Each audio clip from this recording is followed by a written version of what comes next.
Hi, I'm Robin Butler, a builder and developer and president and CEO of NOAA, a third-party inspection company. I'm talking today with Isabel Nagel-Bryce, the owner of A Tiny Good Thing. We will be talking today about moisture and moisture control.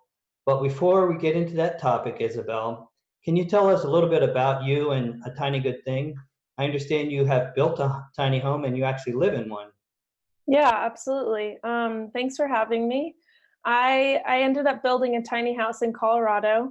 I have a background in natural building, so I wanted to build a green built tiny home that was chemical free, that also had a wall system that would breathe, that would allow moisture to escape, and so that my house could function really well in any climate. I mean, tiny houses are on wheels, so you don't know where they're going to end up. They could be in Florida and high humidity, but not high temperature fluctuations, or even in Alaska, there are tiny houses up there. So I wanted to create a build for myself that would function really well in different climates, because I didn't know where I wanted to end up. And then through that process, I kind of realized that I wanted to put an assortment of materials together, so that other builders could use the same materials and just adapt it to their designs. So I work with DIY builders as well as professional builders. And I mostly sell what you don't see when you go to a tiny house festival and you see, a beautifully completed home. It's the insulation, it's kind of the guts of the house. I also represent Volstruct Steel Framing Company, and I sell interior wraps, exterior wraps, all of the tapes that you need for window flashing and all of your seams, and then also a heat recovery ventilation system. So constantly refreshing the air in the space. And so not only have I lived in my tiny house and experienced several winters, and the issues of moisture that you can have in such a small space, but I've also created these building kits so that other people can try to mitigate those issues before they begin. Well, can you tell us, Isabel, what are some sources of moisture?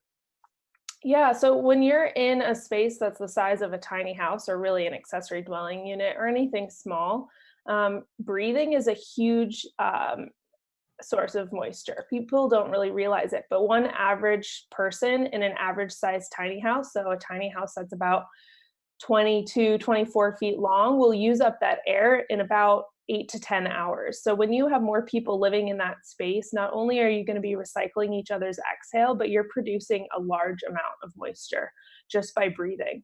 I live in a tiny house with a German Shepherd, so a large dog, and I really feel like during the winter time when she's home and I'm at work, that just her breathing produces moisture. So that's a big one. Also, showering and bathing. And so that means that it's imperative to have proper ventilation. Also, cooking, boiling water, and different types of propane appliances as well put off moisture. So if you have an open propane flame, that puts off moisture.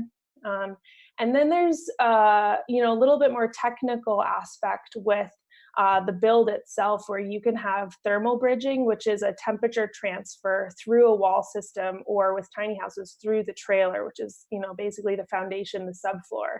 And so when you're in a cold climate and it's cold in the winter and toasty and cozy and warm on the inside of the house, you're going to have that temperature that's underneath the house or the outside of the house try to get towards that heat. And it will use whatever it can, basically. So we know that metal is a huge conductor of temperature, and so the steel, it could be steel framing, although it happens with wood framing as well. But the trailer itself is a huge conductor of temperature, and that's why tiny houses notoriously have cold floors in the wintertime, and why skirting is really important, and we'll go into that more later.